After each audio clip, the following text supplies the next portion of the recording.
Ce patient est intubé cet après-midi. Ils sont 16 comme lui, pris en charge pour la Covid et occupent le tiers des lits de réanimation ici à l'hôpital Pellegrin. L'accueil de malades venus d'autres régions annoncé hier se fera en fonction de la capacité des services. Elle est réexaminée chaque jour. Alors, le service de réanimation a un taux de remplissage qui est à peu près équivalent à ce qu'on vit le reste de l'année, aux alentours des 90%. Le nombre de patients Covid qui va rentrer est déterminé en fonction et du taux de remplissage existant et du taux de patients Covid existant aussi dans l'unité.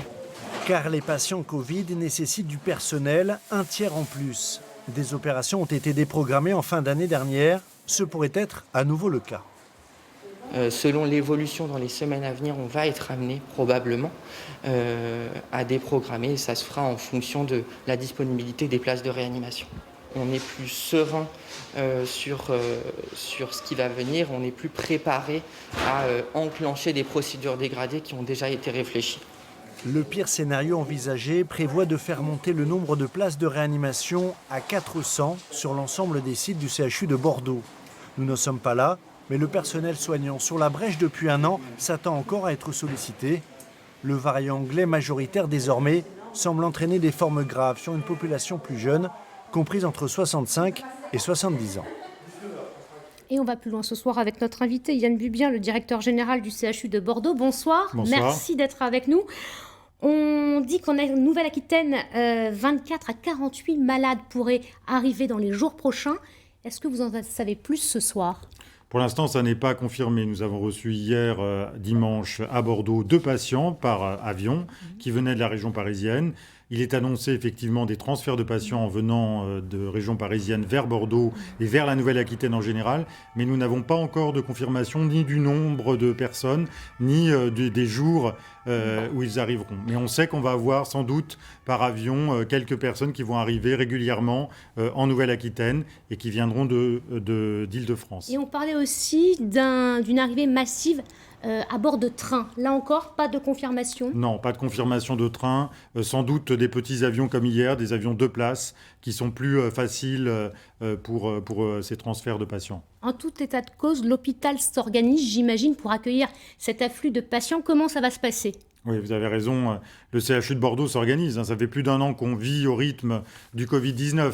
Donc toutes les équipes hospitalières sont organisées aujourd'hui pour répondre à la demande. Alors comment ça se passe ? Eh bien c'est simple, en fonction de l'activité, on augmente le nombre de lits, soit d'hospitalisation classique Covid, soit en médecine, soit d'hospitalisation en réanimation et en soins continus pour accueillir les cas les plus difficiles. Alors la situation, elle risque effectivement de se compliquer en cas d'afflux de patients parisiens. Je voudrais que l'on réécoute le docteur Laurent Petit, c'est le responsable de l'unité de réanimation chirurgicale et post-traumatologique du CHU de Bordeaux. Il a accueilli hier dans son service 2 nouveaux malades et pour lui, il y aura forcément des répercussions sur la chaîne de soins. Écoutez. Nos capacités d'accueil de patients à l'hôpital public sont quand même limitées et que si on reporte des patients, il y a des pathologies qui, comme sur la première vague, risquent de s'aggraver, des patients qui risquent de ne pas pouvoir être opérés. Donc effectivement, c'est clairement une perte de chance pour tous les patients qui ne pourront pas se faire opérer. Yann Bubien, c'est clair et en même temps c'est inquiétant.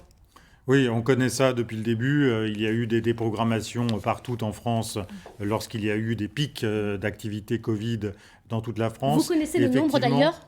Non, je n'ai pas tout mais à là, fait le le nombre, mais on a réussi à rattraper la plupart des opérations qui étaient prévues, qui ont été déprogrammées, soit l'an dernier, en avril, mai, juin, soit en début d'automne cette année. On a rattrapé à Bordeaux parce que, comme vous le savez, on est la région la moins impactée et la métropole bordelaise a de la chance aujourd'hui d'avoir peu de patients aujourd'hui Covid. Un mot sur ces interventions lourdes qui pourraient être déprogrammées. De quelle intervention parle-t-on exactement ? On parle des opérations qui sont les moins dangereuses, les moins préoccupantes évidemment. Aujourd'hui, évidemment, il n'y aura pas de déprogrammation sur tout ce qui est cancer, tout ce qui est greffe, tout ce qui est vraiment très lourd. Là, il n'y a aucune déprogrammation possible. On garde évidemment en gynéco-obstétrique, en maternité, aucune déprogrammation évidemment. Donc les seules déprogrammations sont des opérations qui sont considérées comme pouvoir attendre quelques semaines ou 1 mois ou 2. Et donc on reprogramme une opération. Aujourd'hui, ça n'est pas fait au CHU de Bordeaux. Aujourd'hui, on n'a pas déprogrammé. Merci.